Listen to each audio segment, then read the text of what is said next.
Welcome. It's great to be here. I'm Eric Schumacher Rasmussen. I'm the editor and VP of StreamingMedia.com and Streaming Media Magazine. Someone's signaling me. No, they're not. We've been covering the online video industry at Streaming Media for 20 years.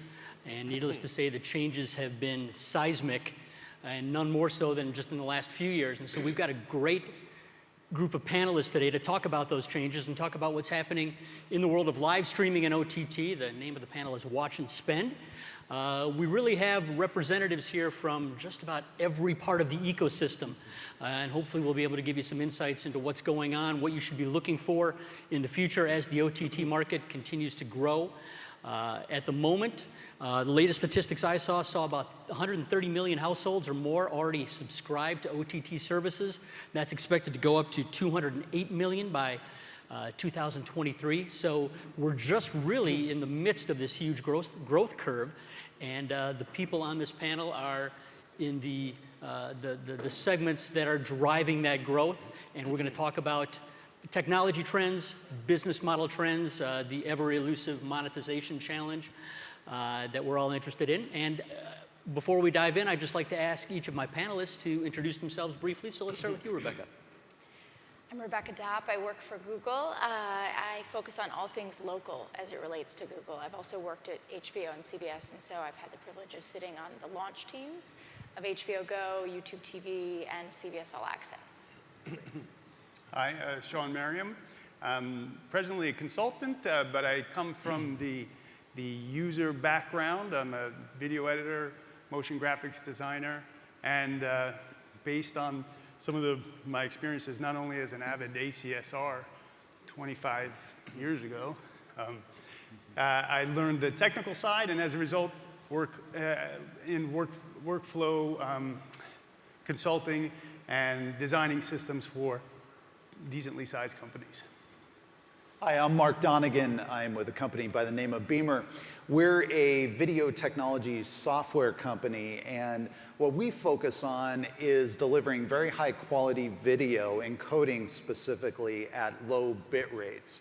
So throughout the panel, we'll probably hear a lot of discussion around video consumption is going up. And yes, networks are getting faster, and yet there's always this squeeze of delivering quality and meeting the consumer expectation, and that's what our company focuses on.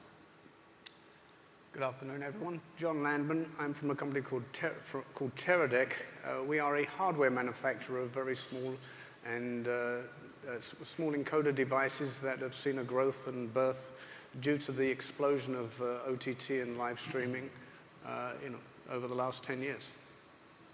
Hi, I'm Eric Bolton. I head up business development for Zixi. Zixi is a software platform that allows broadcast quality video to run over managed and unmanaged IP, aka the open internet.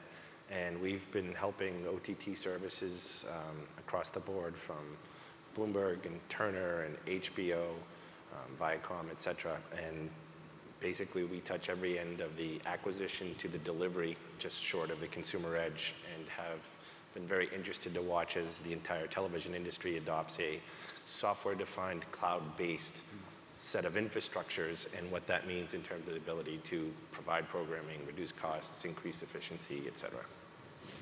Hi, my name is Hank Fraycon. I'm the CEO of Source Digital. We're a next-generation advanced advertising and commerce platform that's designed specifically for video content. So I really love the title Watch and Spend, because that's exactly what we do. We take micro-elements of data that are contained within every piece of content, whether it's live or OTT or mobile or web, and allow you to actually create attribution. So if you wanted to sell something, bookmark a location, know what's going on, and through all those analytics, you get a deeper understanding of your viewer, your consumer. All right, well, let's start with sort of the big picture. Rebecca, as you said, you've been in this industry a long time. I think all of us have. What are the biggest changes that you've seen in the streaming and OTT industry since the time you began to bring us where we are today? Yeah, so I think that from a technology perspective, we've been there for a very long time. Technology has well preceded the business side of the house. And over the past, I think, a few years especially, the business side has really caught up. Mm-hmm. And we're trying to figure out how to create standards that are going to they're going to make all of these things work from a business perspective. And so it's a really interesting time because we're not figuring out how to solve the problem. We're not building the engineering piece. We're actually trying to negotiate with one another to figure out what the standards are going to be and how we're actually going to execute on what the plans are. Okay, Sean? Well, for me, I think the big change has been the way that live streaming has been important components for certain elements. I come from esports and a sports background. It was recently that I was working for Blizzard and MLG, and their main, foundation of their business is built on live streaming and the ability for users to share little components out of those streams. So that's a big deal for them. Right, right. I'm not going to do this for every question, but let's get a brief insight from each of you on down the line. Yeah, so Mark. Yeah, so what I've seen is I was privileged to be a part of a very early transactional VOD service by the name of Voodoo. And some of you may know that or have used the content, watched the content. And everything was so siloed. So deals were, there was a different deal that you had to strike for digital distribution. And Rebecca, your head is nodding. Yes, you know very well from the TV side. One of the most fundamental changes is that now all these deals are kind of baked in from the very beginning. So now content availability is just that much more readily available across all the different platforms. And that's a very good thing, and we'll talk more about that. Yeah, this is really going to age me. It wasn't long ago. 10 years ago, I remember selling or working with a company called Tamberg and selling their first H.264 encoder for $59,000. Yeah. Today I can. The good old days. Yeah, the good old days. Today I can deliver one, for $600 or less, and that is to do a better quality than what we did 10 years ago. And where we've seen that go is to launch the e-gaming industry and enable someone to take a feed and go live with it, or go to an OTT platform. I think the convergence of these two things has allowed this industry to grow. I don't think there'd be much business if everyone was paying $59K for an encoder. Mm-hmm. Certainly from our perspective, and we only do live and live streaming video, it's been interesting to watch the historical migration. So you've got $75 billion in North American broadcast advertising spend. Nobody wants to lose that. You're trying to manage your traditional MSO business, but your entire audience, 30 years and under 35, is no longer there and has migrated. And you watched initially services, Netflix, pioneering, et cetera, Amazon Prime, client of ours, go to a file-based, and yet you need to control and maintain attention. You need to monetize it the right way. You need to maintain all the broadcast attributes. And in addition to that, you are going to bring basically the live linear programming into this OTT world. So if live television broadcast was very complex and it required dedicated and closed systems, OTT supply chains are even more complex. And there are more partners. There's more people within the supply chain. We're watching these very large businesses that you can see them react to that. You've got Disney with Fox. You've got all the Warner Media under AT&T. Rumors of Viacom and CBS. But in general, everyone's going to need to consolidate to allow their programming to hit this universal and highly mobile audience. I just think there's a lot of really cool stuff coming. If you look at where we were and now where we're coming to, much like people give snowboarding credit for saving the ski industry, I think esports is going to get the credit years from now for saving the TV and also social, because the next generation of viewers, all of us on this stage are very comfortable with a lean back experience, right?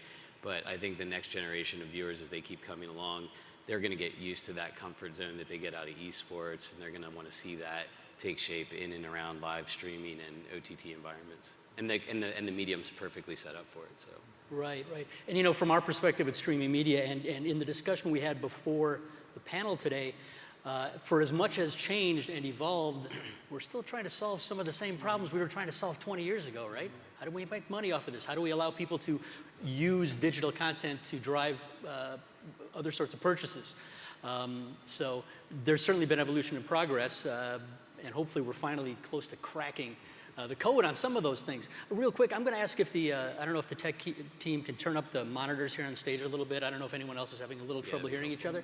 But, you know, coming from inside the OTT industry, the streaming industry, as we do at Streaming Media, we hear a lot of hype about OTT versus broadcast, sort of these things pitted against each other, which I think is sort of a false dichotomy. I mean, broadcast and pay TV, they're not going away, right?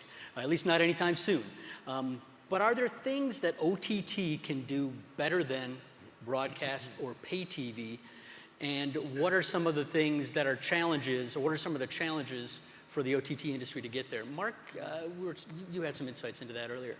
Yeah, sure. So what I think what's happening to the consumer, and there's been, you know, even just in the last couple of weeks, certainly a month or two, you know, a lot written about this, is that there is some fatigue that is coming from having to manage, you know, all these multiple subscriptions, right? But there's something that's very interesting is that the one advantage that an OTT platform has that, you know, maybe your traditional pay TV package has is that they're, you know, pay TV, they can only make so many deals, they can only even technically distribute so many channels, and so they're sort of limited in their aggregation ability. OTT, they can aggregate a lot more channels and just a lot more content, almost an unlimited amount, right? But that then creates this whole problem of fatigue, especially if it's a subscription monetization model. So when we think about sort of the convergence, or, you know, is there a winner or a loser? And I'm really happy you didn't present it that way, because a lot of times, you know, this discussion is kind of, who's going to win, who's going to lose in this? Everybody's going to win, because at the end of the day, the consumer is going to, in some cases, you know, choose based on price. It might be purely economics. It might be device, you know, where they can get their content. They're going to have, you know, we're all different. We all have different needs for even the type of content that we want. Technically, it's all converging onto an IP platform. So some of the traditional walls of broadcast and OTT, yes, there are definitely some technical differences.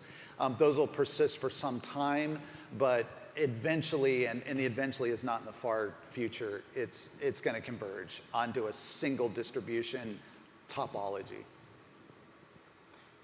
I still think we need to be clear on what the differences between OTT and live streaming is, or VOD is. You know, most of the OTT stuff is all done in the cloud, right? It's from a cloud server, so that's why it's expandable, whereas, you know, the more traditional come from a video server that's pushing over ATSC or you know, over satellite. So yes, their bandwidth is confined, which is why they can only push X many number of videos at one time. Well, John, in our discussion before the panel, you sort of broke it down as the quality providers versus the quantity providers. That was when we were discussing whether, you know, what is the difference between an OTT platform and Facebook or YouTube, right? Because they're both consumable on a tablet, right? And we talked about Facebook and YouTube being the quantity play, and the OTT platform being more of the quality play, and pushing the boundaries of 4K, you know, HDR content. I haven't yet seen Facebook supporting that. I haven't yet seen Facebook or YouTube supporting the newer protocols that are coming out, the newer encoding algorithms that are coming out. So, you know, we're in an interesting time, and you know, I often wonder what would happen if Facebook decides to get into the OTT world. You know, Apple is now, you know, getting into the OTT world, right? So, you know, I think from an Avid perspective, it's great because it's driving a lot more high-quality content, which is where you guys play, you know, down the pipe, and that's really encouraging for all of us. What are some of the other roadblocks that you all see in terms of OTT as it exists now, getting to the point where it really is on par with broadcast? Is quality one of them? Service? So, you know, I actually want to build on some of the things that have been said, which I agree with. you know, what we're talking about is a lot of OTT players that are also actually traditional broadcasters as well, right? 'Cause they knew they had to get in the game. It's not mutually exclusive necessarily. And the challenge is a lot of the really quality content is tethered to legacy rights deals. That's right. And so some of the challenges that we're having to figure out are really from a are purely business perspective. And we're building technologies to support the rights challenges and to you know, sort of figure it out. And the way I see it is you have big tech companies like the ones that have been mentioned, right? We'll call them the Silicon Valley players. And you have some of the traditional MVPD players. The traditional MVPD players are running as fast as they can to get to the other side, right? The Silicon Valley players are running as fast as they can to get to the other side. And there aren't truly any players who do both really, really well. And I believe one of the big winners will be whoever can empathize with the other side and not sort of look at them as Silicon Valley players looking at traditional saying, ugh, they're just broadcast, we're going to do it our way. And then they don't get any of the good content because they don't figure out the business, right? And the traditional side, they're going to have to figure out the technology side of the house. I don't know if that resonates. I mean, I'd say that there's another roadblock, apart from you know, rights management and deals being made, is that there is not a Nielsen-type system that can say, or can follow me watching, you know, something on my iPad that then I move to my phone and then I move to my TV. You know, there's not an integrated system that can give a rating to all of those platforms. The challenge with that, though, is there are systems, but no one has agreed on a standard like everyone agreed on a standard with Nielsen. And so it's not that the technology isn't there, it's that we as an industry have to figure that piece out because Nielsen, 80, 90 years was the standard, and everyone agreed that Nielsen was the standard. We either need to all agree that there's a standard or from a monetization perspective figure out how to use these different metrics to provide the same kind of monetization. I think we can blame it on Amazon because they're not on the panel. Right. Well, I mean, no one wants to say this underpins. I mean, you've got 75 billion global, 75 billion North America, 250 billion global in broadcast ad dollars. You're getting to about 30 billion on the digital side. But the Nielsen rating, 18 to 54 years old is your demographic, 18 to 34 you're coveted. There's a zero in that 18 to 34 that you're trying to make up with a comm score and a piece. And so I think you started it with like, is there more expected out of OTT versus broadcast? And I think that you can change the dynamic. People fought over rights because you had to hold an audience hostage to basically monetize that at its top level. And now that audience is everywhere. It's in a car, to your point, catching it in all its different viewpoints. The idea that I can now take, like we're doing for Indie, you can take 5 and 6 different camera things. You can more engage into your sport or whatever it is you're trying to tie. And you're trying to hold somebody's attention where any audience member 30 and under doesn't wait for Thursday at 8 o'clock. It doesn't even necessarily watch a live sporting event unless it relates to their fantasy players. So taking all of these things in conjunction while not taking a $250 billion market and driving it to 100, that's a super important piece. And you can now create all of this much richer. And while Silicon Valley is very good at scale and running, you still have to be good at making content, producing this, and owning all those rights. And so I think you're seeing it's interesting to watch, just from my one view. We used to take people and have clients visit other clients and see their operations and their plants and broadcast. All of a sudden, the OTT and digital streaming services are weaponizing. There's an arms race. Every single major player has announced a major streaming service. Apple, which announced it, was so vague in what it's going to do, which normally it's completely specific. It just tells you there's an awful lot of money on the table, and the consumer. It tells you they haven't done the deals yet. Yeah, that's right. Exactly. Right. Yeah. Right. The title of the panel is Live Streaming in OTT, and I want to spend a little time talking about the particular challenges and opportunity on the live streaming front.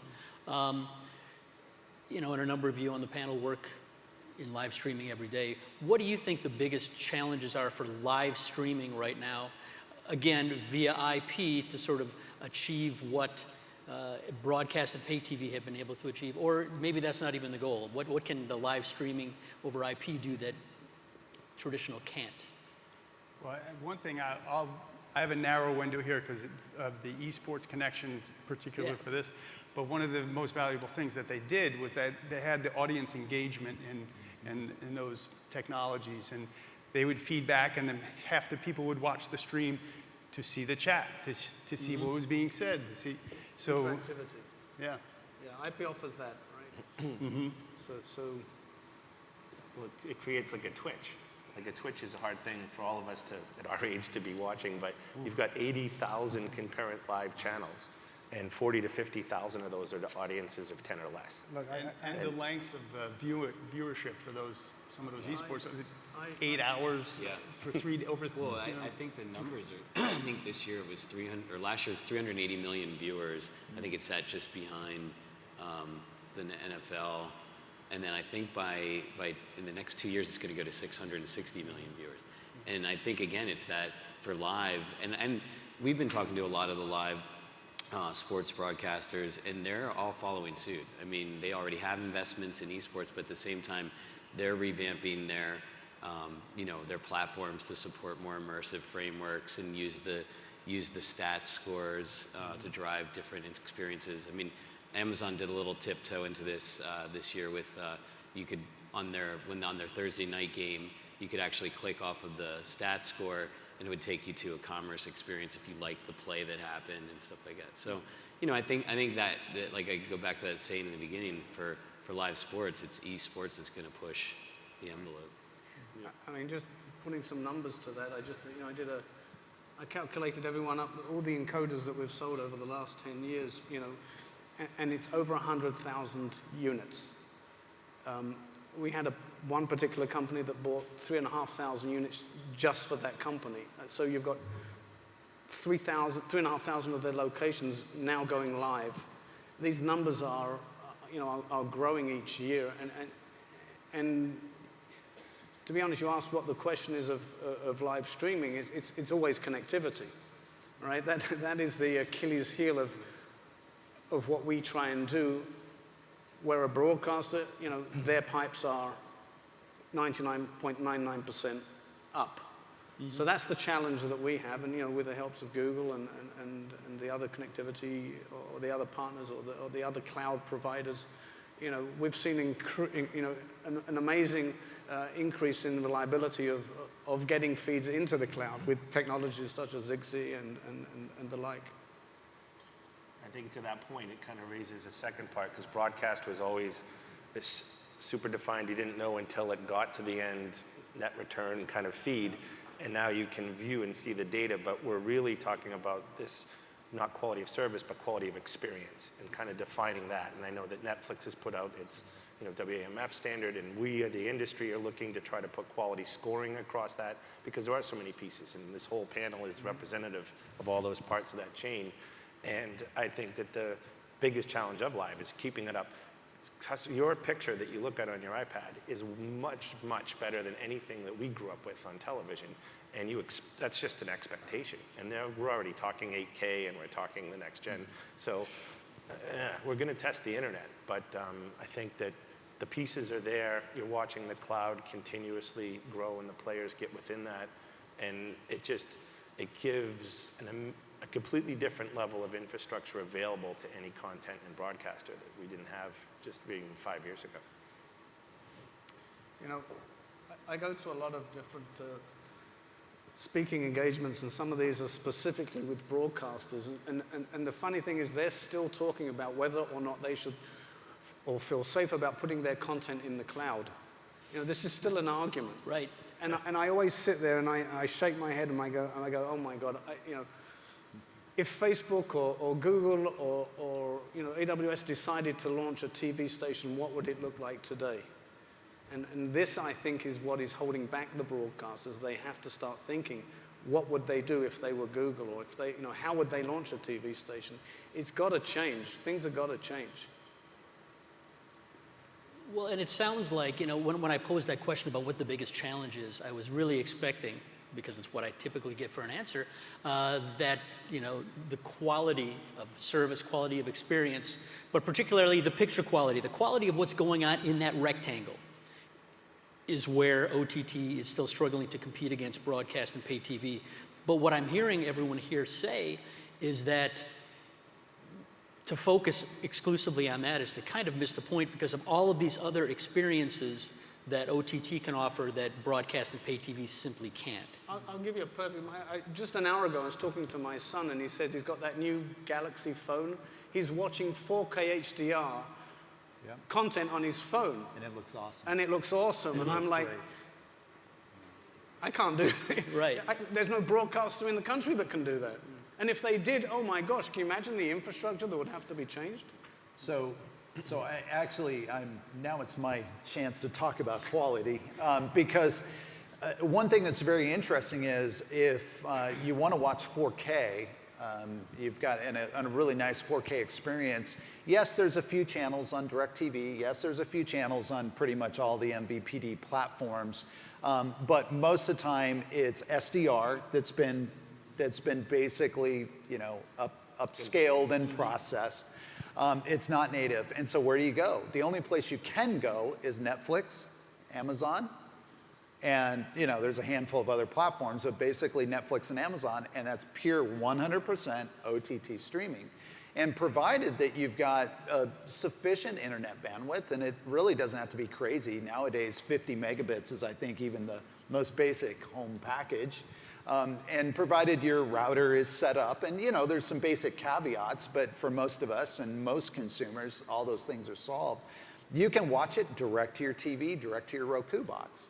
So it's not true that from a quality perspective, that OTT is somehow subpar, especially when we're going to just look at literal absolute picture quality, video quality. Now, the caveat then to all this is that what are we used to and what have we gotten forever, unless cable was out, with our broadcast and our pay TV package that never buffered. It was always there, right? It didn't change resolution because internet bandwidth changed and it dropped from a 4K to a 1080p or 1080p to 480p, and I'm speaking of ABR switching. And so when we're dealing with a managed network versus a unmanaged network, the open internet, OTT, that is ultimately where these customer experience and these user experience issues happen.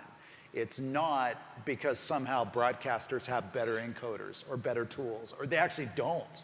In fact, in a lot of cases, they're really racing to update and to dump the boxes and dump all the black box encoders. Not that they have to get rid of all hardware in all applications. But I mean, the point is that a lot of times those closed systems they're getting rid of, and they're going to software, and they're moving. So it's interesting when you look at an experience and you say, that was a really good experience for OTT, or that was a bad experience. It's so complicated along the distribution chain that you really can't put your finger necessarily and say, oh, those people should have just, they should have used better, whatever. Well, it's funny you do say that. Or just to pick on one thing that our industry is still struggling with, and you saw it with Mayweather, McGregor, and you saw it with Turner in the golf. That's right. Simple things like e-commerce paywalls, seemingly simple. Yep. And all of a sudden in your cable package, you're already in, you just press click Authentication. and we know. Yep. And then how many people are going to show up and concurrently subscribe to an OTT service? That's right, and that's an excellent, thank you for bringing that up, because that's a point of failure. The consumer does not care why it failed. They just want to All know the consumer knows is, I tried to watch the video and it didn't work, or it took me worse, 3 I paid minutes, for it, or now I it's missed free. yeah, exactly, and that's, that's a real struggle. Now, I will make one comment, and then I'll let everybody else, chime in here. One of the things that we saw this with the World Cup coverage, and some of the bit rates that were being used were so high that it was not very watchable. It wasn't very streamable, and there were problems with HDR signaling, and certain TVs, the colors were wrong, and things like that. Those are sort of a little bit growing pains. A lot of this, I mean, how many massive productions like the World Cup are done And so, the next one will be better, but that is the complexity, and we're going to get through that, and the industry is working through it very, very proactively. So the experiences are going to get better quickly, very quickly on OTT. I would like to kind of add a little bit to that, the type of content changes your expectation of the quality as well. If I'm sitting down for a movie, yes, 4K HDR, great. But little clips or things that my kids are looking through, they don't care if it buffers. They're like, well, I'll move on to the next one. That's right. So I guess in a way they do. But you also look at some of the quality of which the videos that they want to see. It's just kind of quick entertainment, very different experience than what we'd expect out of a buffered, Netflix movie. It's like, okay, Dad, go fix the internet. Right, right. Well, to sort of build off that, Sean, you talk about these short snackable clips. What are some of the synergies that you're seeing now, and do you predict in the future for, more traditional linear experiences working alongside and with short snackable clips that are shared out on social media? It's an easy one to align sports, right? You want to see that live. You want to know what happened in the moment that it happened. But the things that get sent around are little social, shared. So the ability, I think, the most important thing would be for the viewer to be able to send that in that moment's notice. It's kind of like you don't want to really think about it. It's like, oh, that little clip, let me send that to my friends, without stopping your experience, without forcing you to step out of the screen. I think that's a big deal. I know that's what a lot of people are trying to do, and to me, I see the easier ways to do that. That's a win right there, and it's going to drive you back to the recording of that event. It doesn't have to be just sports. It's an easy one because everybody's watching that in a moment. It could be other experiences easily. I think most of the broadcasters that I speak to, at least here in the US, are using their social media to drive people to their main channels at night. It's using the lean forward technologies to push to the lean back technologies. They're hoping that if you're watching their Facebook during the day, when you go home, you'll watch their channel at night. That still seems to be the lowest hanging fruit for how they can use social media. It's consistent. Go ahead. I was going to say, I think snackable is the new megaphone. It's the new promo, right? It's the way to drive buzz, drive awareness. And I think some of the things that Sean's talking about that'll start taking place over the next few years is even just little tidbits that actually take you back to that program when you start looking at the convergence of not just connected TV and mobile, but connected TV, mobile, and the home, right? Look at what Comcast is doing with the new Xfinity rollout. You're talking a fully integrated house, right? And then taking that with you. So you're going to need those promos, those new forms of commercials on social. That's the new megaphone to get you back to that program and get through the noise. Well, there's always only three things on television, right? There's the show, the promo to tell you to watch the show, and the ad or subscription to pay for it. And then is it news, sports, or entertainment? And then the tool sets you're seeing, if it's the conundrum of if the tree fell in the woods and no one was there to hear it. So on cable and on MSOs, I run a promo, no one heard it. So the only way to get to the audience is through social. We're watching all these tool sets come in, but it's not, it follows the traditional model because it has to drive the ad revenue, but it's also accretive. It's also part of a way of tracking. It's a way to know if something's trending. And you can take even a 10-pole film and slice and dice it on promos, and you make a live shot or even entertainment of any given music concert, then you're able to create instant clips that then viral themselves out through YouTube, through Facebook, on anything, and then drive that back to the actual show itself. Yeah, sorry, just one quick thought. I can't say the name of them, but one big home entertainment company that we're working with is doing a lot with, sort of interactives, social clips, behind the scenes, and they're doing them all to be contextual and in the moment when you're watching the program, and so on another device, or as a way to be working with that content, offline, and then ultimately get you there when you do get home. So it's kind of, we're seeing that already just in the space. So. What I've seen has been a big change is using one social media platform and now having to use multiple. What I mean by that, and again, I'll pick on my family, my dad watches everything on Facebook. If it didn't happen on Facebook, it didn't happen. My daughter hates Facebook. She likes Instagram. My son likes YouTube, and my mum just downloads the apps. The point being is if I want to see your ad, you've got to put it everywhere because I'm not going where you are. You've got to come where I am. And this is also a different kind of philosophy that I've seen change, where you're taking a single stream and now pushing it to all the platforms at the same time. So you're going where they are.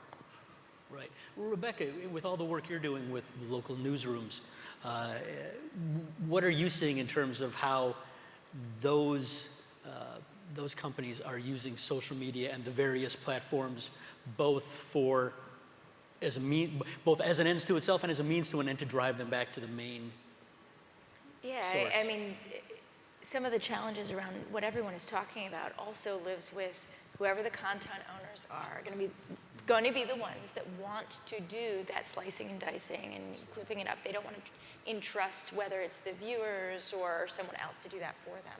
And so it just creates complexity around how to do it. Similarly, with the newsrooms, they're held to a higher standard, just like the traditional MVPDs are held to a higher standard in terms of broadcast quality and following that line. And I think that live streaming and OTT got a little bit of a pass there because, right? Similar, not same, you have journalists that are held to a high level of journalistic standards, and they want to make sure that as they're reporting out what they're talking about, it actually tells the full story.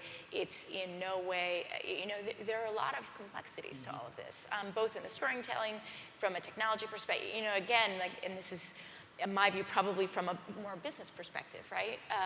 The technology is there. We can create things, and we have created things that solve some of these problems, but the business challenges still exist. And so from a local news perspective, absolutely it makes sense to, whether it's taking clips and then using them in social, or what I talk a lot to my folks about is actually starting with that being the main platform, right? Having the story be the hub, and then having the different platforms be different ways that you tell it. Because we all know, you can't just, copy and paste what's on the website and put it over on TV and make it make sense, or vice versa. Every different platform has a different way to best optimize how you're using it. Right. Well, and that's a nice springboard for, I think, the rest of the discussion, where I want to spend talking about business models and monetization. Getting back to what I said earlier about, it seems like we're still trying to solve some of the same problems we were trying to solve, or that we were promising to solve 20 years ago. I think back on, every conference, every panel you went to 20 years ago that talked about advertising said, well, you can't just take the ad from TV and show it online. Well, you're still seeing that happen today. 20 years ago, they were talking about the brave new world of digital e-commerce, where, and the example people always used was, you could be watching Friends, and if you wanted to buy Jennifer Aniston's sweater, you could buy Jennifer Aniston's sweater. We're getting there, but we're still not quite there. Where do you see, and Hank, I'm looking at you because this is, squarely in your wheelhouse. Where do you think we're at in terms of finally unlocking that monetization potential we've been trying to unlock for a long time? Yeah, I mean, I think it's really interesting. The Jennifer Aniston sweater is the funniest thing that we always get told, when I go into every meeting to talk about our technology. And my response is, how long ago was that? And they're like, oh, maybe I tried that 6 or 7 years ago. I go, what was the penetration of smartphones 6 or 7 years ago, right?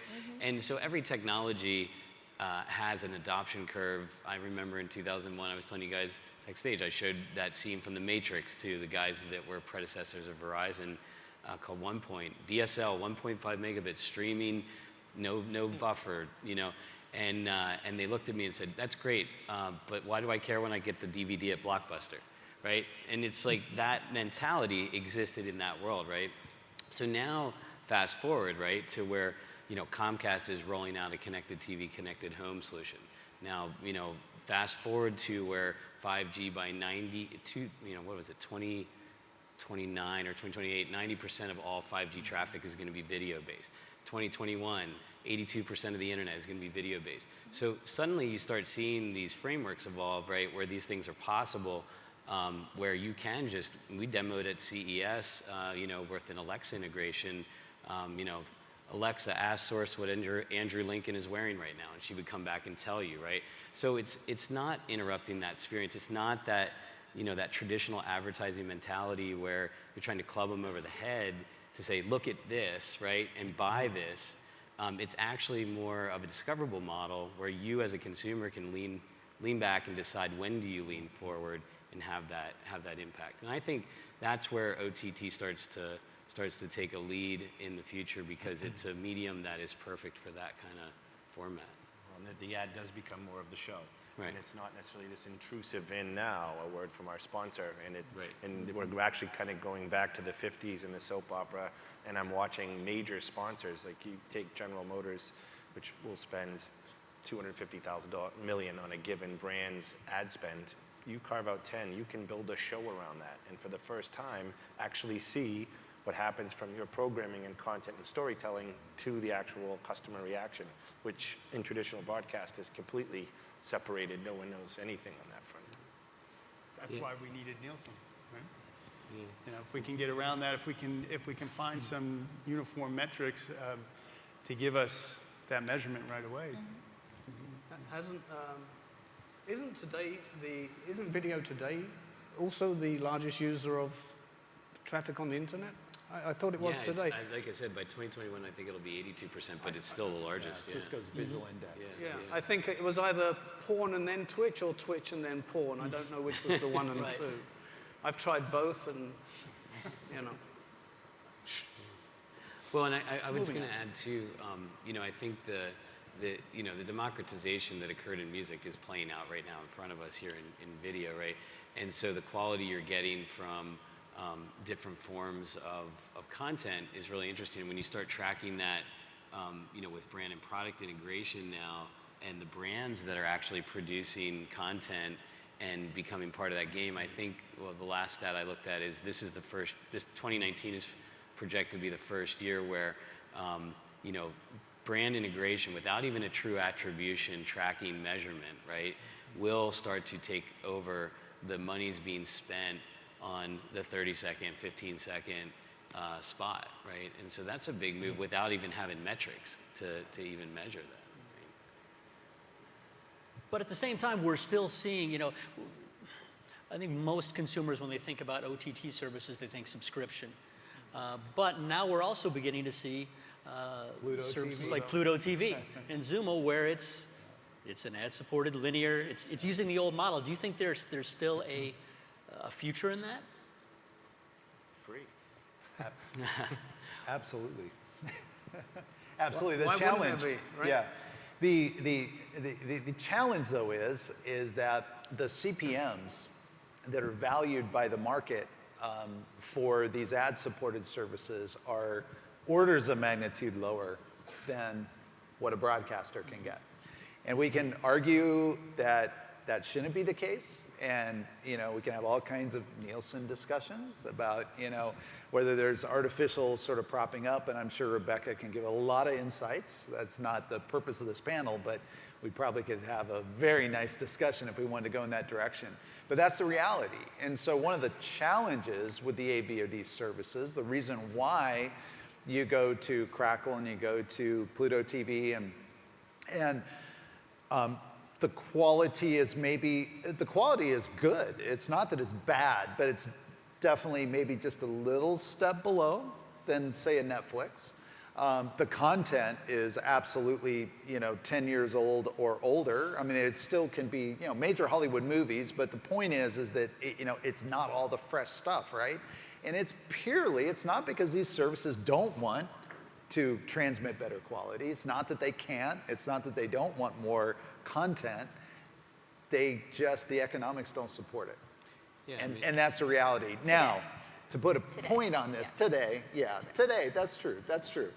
Now, to put a point on this, though, is that the good news is, and the reason why Pluto could be acquired by Viacom for $340 million, fabulous exit for them anyway, is that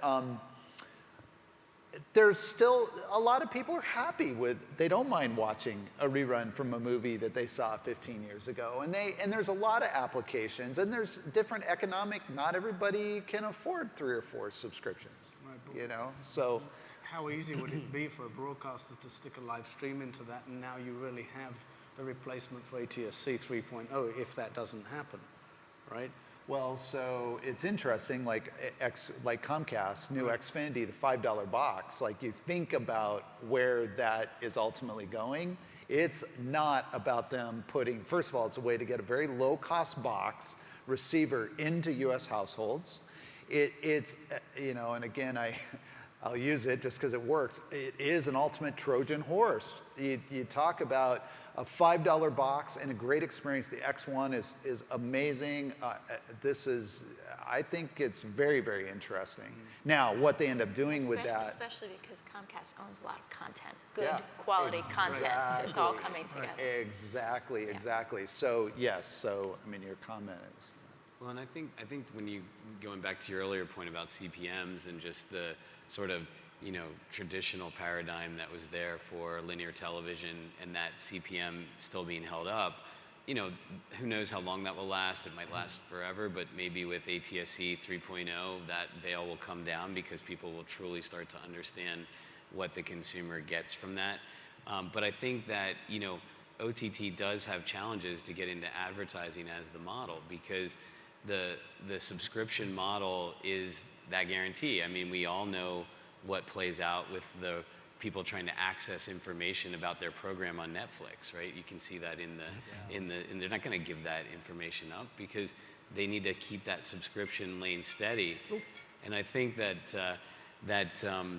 you know, you really have to rethink advertising in OTT. It's got to be rethought because it's so transparent, and you will know what the consumer is doing. And I think that going back to the Jennifer Aniston sweater, of course, that's a true attribution cycle. I literally got you to buy something on the moment.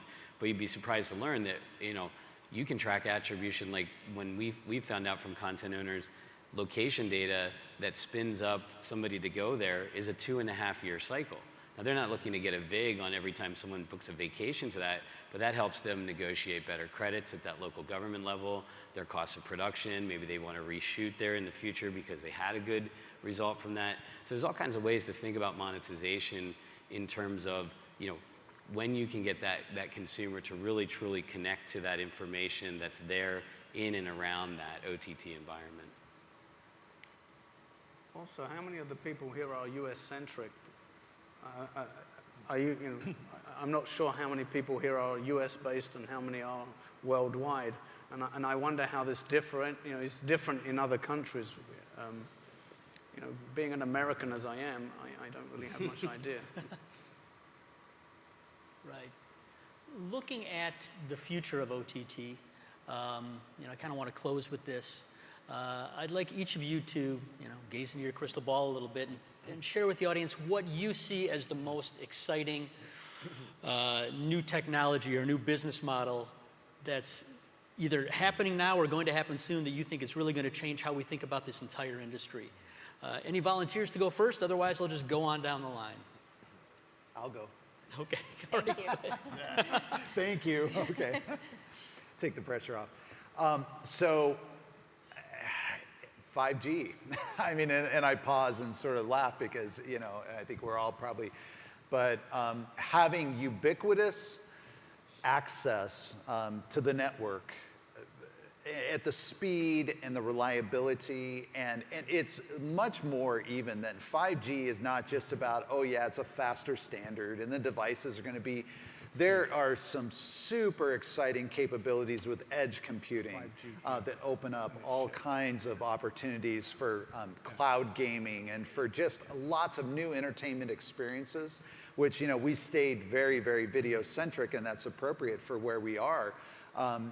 But there's just a lot of really, really exciting things that 5G is going to open up. So 5G and then HEVC as a codec are going to really enable, for example, 4K on, you know, HDR on a mobile device. And I'll end with this. If any of you are hearing that and you're saying that's crazy on a 6.5 screen, you can't see the resolution, you're absolutely right. You cannot see the you cannot see the resolution, but the quality is so demonstrably better. The experience that when you show someone that and you show them what we're sending today, which if you're lucky is a 1080p profile, the consumer knows which is better. And it's not like by a little bit, it's by a lot. So hearing 4K on a mobile device, yes, that's going to be a high-end experience. Yes, that's going to be in a very developed market. Yes, that's going to be to a certain demographic, a consumer who can afford the expensive device. They can play that back. But it's something that people will want. It's super exciting and is great for us as video producers. Yeah, I'll jump in and go because I want to hand something off to Hank. You know what's coming. But as a content creator, to me, the most exciting thing is the amount of content we have to do and the level of production that is expected. I love it. There's going to be a lot of work out there. But the exciting technological piece is, to me, the e-commerce connection to anything that we create. And that's where I'll hand off to Hank, because that was a very impressive component that I saw that Source Digital was doing, and the ease of use and the layer that we would add on to any piece that we make. There's not much effort there, and it's just like another component, almost like subtitling, something like that. A lot easier, to be honest. Yeah, I mean, we're in the middle of rethinking the e-commerce. To take a more macro view, Forrester predicts that the future of payments is actually going to be defined by a high-value commerce experience. So you as a consumer, as you move through your world, I'll give you a restaurant analogy. Why do you have to sign a check and do a tip and all of that when you could just walk in and order from the menu and walk right out, right? And so there's lots of things coming down the pike. And when I think of content, we've done a lot of studies just, on our basic thesis before we launched Source Digital.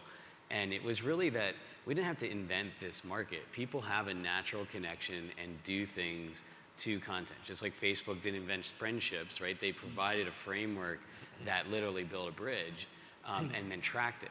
And so when you think about, the content experience lane and how it influences your spend and your trends and the things you do, you can really start rethinking the entire format and how quickly you want to get a person to a spend cycle. How do you want to create maybe wish listing because they don't want to interrupt the dream that they're in right there, but maybe they do want to take advantage. Maybe create more shareable elements within, hey Dad, remember this Harley you had, that kind of stuff, right? And you can now start following those breadcrumbs around, and that's where I think true monetization begins in this next wave. The other thing I'm really personally excited about, I don't know how many of you in the audience, and I encourage you to look this term up, is progressive web apps. Right now we're very focused on, with OTT and being in the app marketplace, right? And I think that, and everybody knows this coming, is the quality of experience you're now getting with what's called PWAs, which are really embedded web pages that, the app is just a trained behavior to go to, but you can get exactly that same thing on a www dot, right? And so we're doing some stuff that's really cool with just tying commerce right into those web lanes and then using that data to drive search so you can get you right to the thing you're looking for in those moments. And then that's where you start really shifting things around. So I think progressive web apps are going to radically change. And I bring it up because obviously everybody here is in editing or in production or in some facet. But when you start thinking of storytelling, I think the one theme that happened across this panel is that you can't just think about that singular piece, and even Avid as a manufacturer or anybody who's making tools has to think about multi-lane telling of stories all the way through to the application framework. Like, what does the user experience look like? Not just what's in the content. And that's my segue from that, which is well played up. We've covered it all, and the tools of storytelling changed, the connection through, web interface, et cetera. 5G is going to be very big in terms of ubiquitous ability to acquire content in ways you couldn't, ways to push it out to the edge. But in all of this, we've left off two letters, and I'm surprised because usually hit all the buzzwords, but artificial intelligence is going to radically impact all of this, and we are embracing it. But if you're going to have an artificially intelligently curated edge that is going to optimize monetization, implicitly you're going to have a highly intelligent and artificially intelligent machine learned infrastructure that supports that. And you're going to use that in everything from how I tell stories to how they're consumed, and be able to quantitatively prove that that quality of experience happened in a way that a few years from now, this will be an interesting recap on this panel, because this is happening now. This is not, in the past, we were able to say, you know, this will be 10 years and kind of understand it. And just looking at like autonomous vehicles, 2 years ago, CES, all the majors announced that they would be in production in 5 years. And you kind of don't believe it, but we know that's happening. And we're watching a compression of technology that we've never seen, where 50 years of technology will be rolled out in 10, and we're going to undo an 80-year-old business model. So it'll be interesting. I'll jump in. I would say that what we're seeing, and you know, I mentioned, you know, what would Facebook do if they launched a TV channel? Well, they'll definitely do it in the cloud. So a lot of our services are moving into the cloud. You know, we make devices on the edge that push video into the cloud, but we're starting to add graphic engines, switcher engines, playout engines, all in the cloud, so that we, you know, you won't have to buy hardware. It'll just be, you know, a SaaS model, as everything is moving towards that SaaS model. So yeah, if you're doing a game and you want to do a multi-camera shoot, you won't have to turn up with a crew. You're just a couple of encoders on a couple of cameras connected to 5G, which, you know, if we believe what we're told, will give us unbelievable bit rates. You know, we'll send HEVC up to the cloud and then transcode it to multiple bit rates for whoever needs what. But we will add the graphics. We'll add, you know, we'll do everything that we would do as if we were doing a production at the location. So I'm the beneficiary of all these The wonderful best to answers. last. So I agree with everyone. I truly do. 5G, AI, that's absolutely the case. I will also offer that you could have the most elegant end-to-end technological solution, but if you don't have good quality content, it doesn't matter. Right. And vice versa.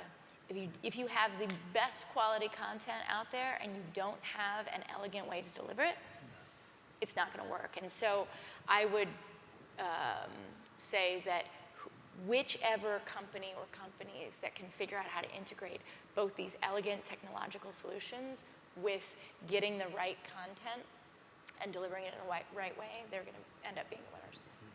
All right, well, as you said, I think it was John, it would be interesting to see a year from now, if we're back here, how much of what we're talking about now is already in place, because like you said, Eric, the speed at which things are happening now is unlike anything we've ever seen. So I think that's a great place to end here. I'd like to thank all my panelists so much for your insights, and thank you.